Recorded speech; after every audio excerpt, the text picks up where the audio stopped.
stuff, and we're here. We brought a dirt bike, side by side, and a load or a host of other junk. Got all kinds of stuff here. Kind of a trick. Not really enough room with that fire pit there to do a turnaround with the trailer, so looks like that fire pit's gonna have to be relocated.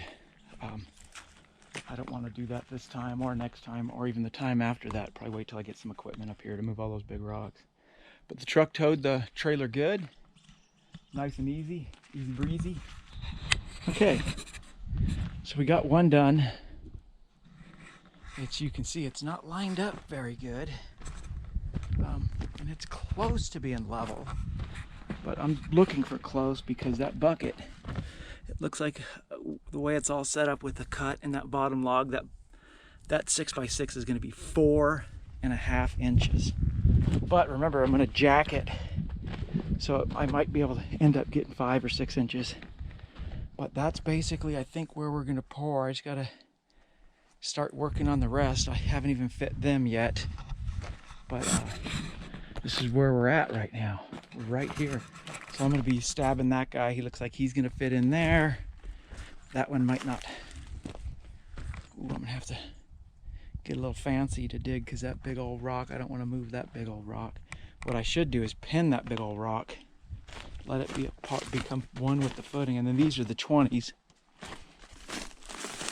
And this is a 24. So basically what we did was we only had 8 20s. And I couldn't find 20s, so I had to go get some 24s. So now we're just fitting the 24s, and we'll come back and fit the 20s, and hopefully tomorrow or the next day I'll be going down and getting some concrete. But we're here and we're doing it. So I'm gonna fit this guy right now and then just keep trucking. Just keep trucking.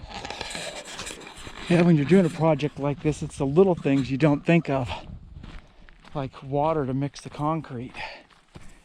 I gotta traverse, basically back down this here to here to get the water.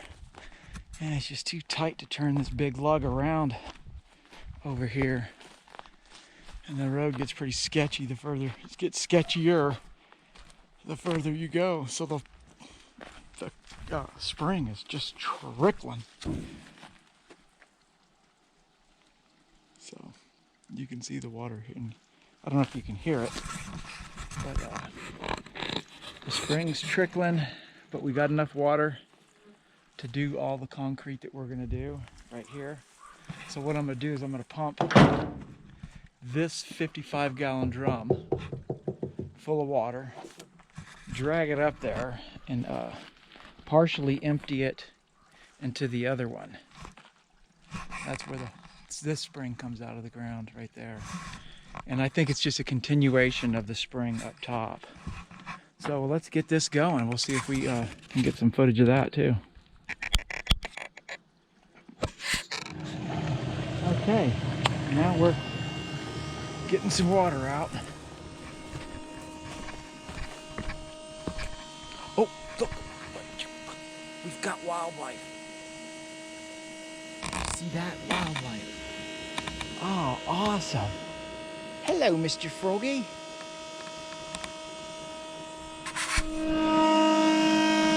Well, I can take a half barrel off the truck. So I got 1 half barrel and 1 full barrel. So that's basically a pallet and a half of concrete. I'm probably gonna take 4 pallets.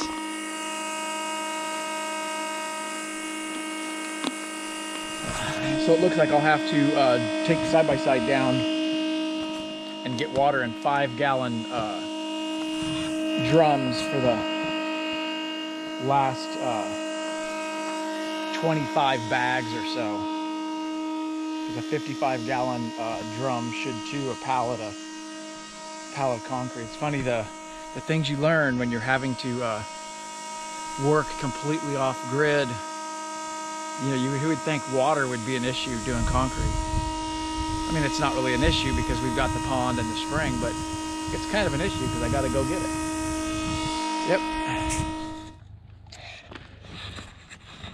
Just got back from the Home Depot. Put a little weight in the back of my truck. It's like 3,500 pounds. She did all right. Pulling that weight up the hill. I'm proud of the old girl. Okay, so I've got pretty much everything set up. Got some rebar in there. Everything's set up to do the pour. I don't know what I'm gonna do about rebar for those. I might not even rebar those.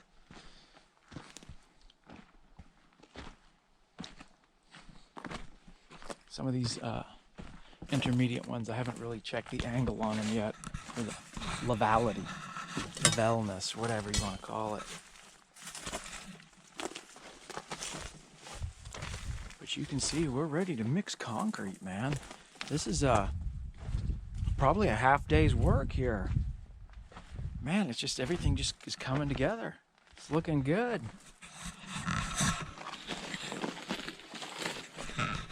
I'm a happy camper. The neighbors just stopped by, see what's going on, admire my old truck.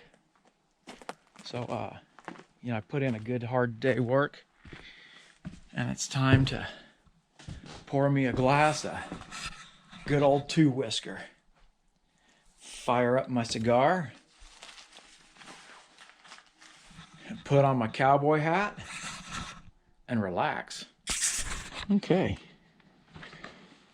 So that's that piece of metal in there. I basically got all the bases poured. Rebars, well, all the bases into 4. So it took me 6 bags to do each of these 5.5 inch deep 24 by 30 box or square or foot or whatever. Whoa, or whatever. You know, there's rocks everywhere. I mean, look, rock. They're just everywhere. When I went to level this stuff up, you can see the rebar. It's not perfectly in the center, but it'll do. So now I just gotta mix up concrete, keep mixing concrete. I mean, we put a little dent in the pallet. I think we took off the top 2 or 3 layers. So that's 6, 12, it's 24 bags that I used. Well, that can't be right. If it's 6 bags, you know, 1, 2, 6, yeah, 24 bags. So that's how much we got left. So I'm gonna go pick up Alice, my concrete mixing assistant, and then come back and get on the program. I just had a little lunch. And, you know, get ready to get some work done. We'll catch y'all on the flip side. Okay, second load of concrete.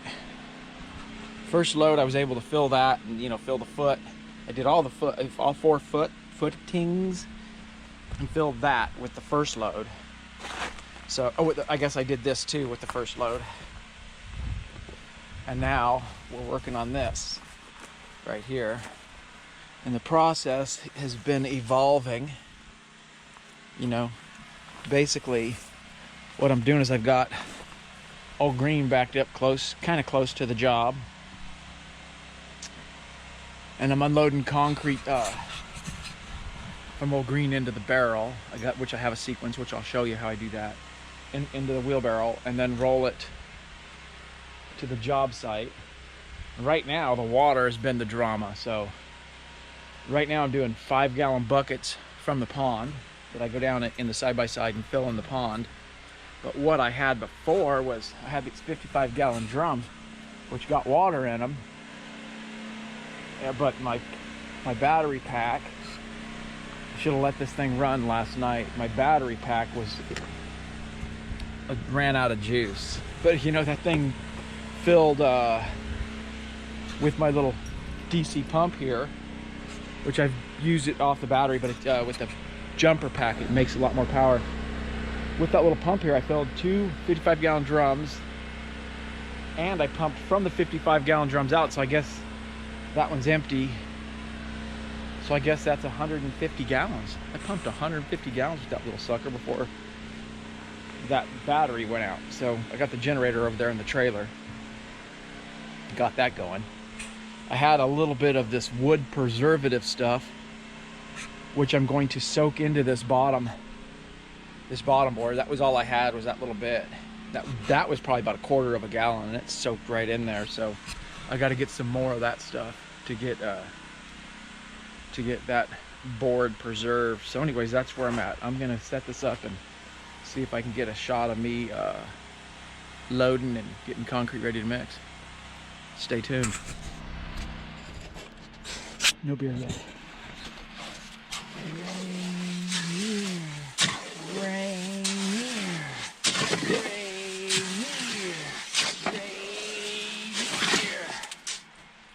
After mixing concrete out in the wilderness, totally off grid, the guy needs certain vitamins and nutrients. You can't just survive on water and steak and stuff like that alone. You need vital vitamins.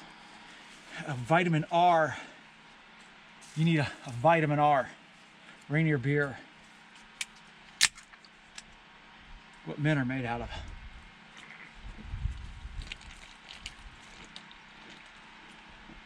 That's what I'm talking about.